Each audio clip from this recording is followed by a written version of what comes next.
ನೀವು ಒಟ್ಟಿಗೆ ಅಂತಂದ್ರಿ ಸರ್ ಹಂದಿನೇ ತಿನ್ನಿ ಹೋಗಿ ನೀವು ಹಂದಿ ಹಾಲನ್ನೇ ಕುಡಿರಿ ನೀವು ನಾವು ಏನು ಕೇಳೋದು ನೀವ್ಯಾಕೆ ಅನ್ನ ಉಣ್ಬೇಕು ನೀವು ಫಾರೆಸ್ಟು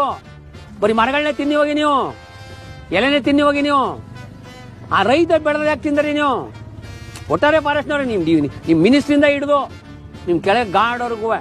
ಯಾಕೆ ತಿಂದಾಗ ಸರ್ ಅನ್ನ ರೈತ ನಿಮ್ಗೆ ಬೇಕಾಗಿಲ್ಲ ನಿಮ್ಗೆ ಫಾರೆಸ್ಟ್ ಇಂಪಾರ್ಟೆಂಟು ನಿಜ ನಮಗೂ ಫಾರೆಸ್ಟ್ ಇಂಪಾರ್ಟೆಂಟು ನಾವೆಲ್ಲರೂ ಕದ್ದವ ಹುಲಿ ಹೊಡೆದವ ಹಿಡಿದು ಕೇಸ್ ಹಾಕಿ ಅಂತ ನಾವು ಕಾಂಪ್ರಮೈಸೇ ಇಲ್ಲ ಈಗಲೂ ಬೇಡ ನಮ್ಗೆ ನೀವು ಆ ಥರ ಆದ್ರೆ ನೀವು ಅಥವಾ ಕಿತ್ಕೊಂಡು ನೀವು ಹೋಗಿ ನಾವು ಕಾಡೊಳಗೆ ಹೆಂಗೋ ಬದುಕಿ ನೀವೇ ತಿಕ್ಕಿರ್ಬೇಕು ಇದೆಲ್ಲ ಆನೆಗಳು ಬಂದ್ಮೇಲೆ ನೀವೇ ತಿಕ್ಕಿರ್ಬೇಕು ಹಂದಿಗಳು ಬಂದ್ಮೇಲೆ ನೀವೇ ತಿಕ್ಕಿರ್ಬೇಕು ಇಲ್ಲಿ ಇದ್ದು ಪ್ರಯೋಜನ ಏನು ಇಲ್ಲ ಆಫೀಸು ಅದು ಇದು ಇಲ್ಲ ಯಾತಕ್ಕೆ ಯಾರು ಎಲ್ಲ ಇದ್ಕೊಂಡು ಒಳಕ್ ಬಂದ್ಮೇಲೆ ನಿಮ್ ಪ್ರಯೋಜನ ಏನು ನಮ್ಗೆ ತೊಂದರೆ ಕೊಡ್ತಾ ಇರೋಲ್ಲ ನೀವುಗಳು ನಾವಲ್ಲ ರೈತರು ಯಾರಿಗೂ ತೊಂದರೆ ಕೊಡ್ತಾ ಇಲ್ಲ ಕೊಡ್ತಾ ಇರೋರು ನೀವೇನಾದ್ರು ಮಾಡ್ಯಪ್ಪ ನಾವೇನು ಕೇಳಲ್ಲ ನಮ್ಮ ಹೊಲಕ್ಕೆ ಬರಬಾರ್ದು